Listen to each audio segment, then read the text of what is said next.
La Suède et la Finlande devraient rejoindre bientôt l'organisation du traité Atlantique Nord sous peu. Il n'y a plus de menaces sur les demandes des deux pays. La Turquie, qui avait des réserves à rétracter, élève son veto.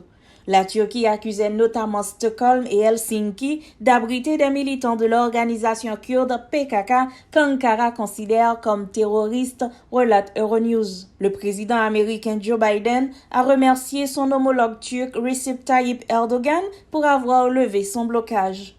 La Suède et la Finlande décident de rejoindre l'OTAN en réaction à l'offensive russe en Ukraine, rompant avec une longue tradition de non-alignement militaire. Cette décision d'élargir l'OTAN est contestée par la Russie, la qualifiant d'agressif et déstabilisateur.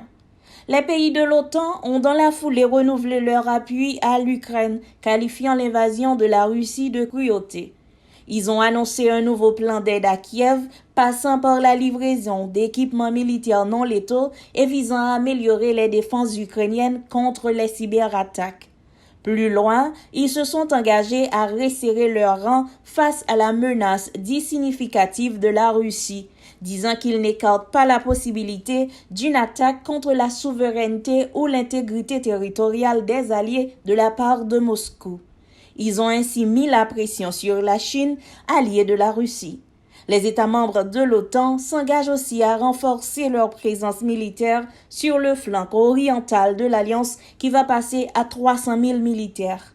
C'est la réorganisation la plus importante de notre défense collective depuis la guerre froide, a déclaré Jens Stoltenberg, évoquant un moment pivot dans l'histoire de l'Alliance atlantique créée en 1949.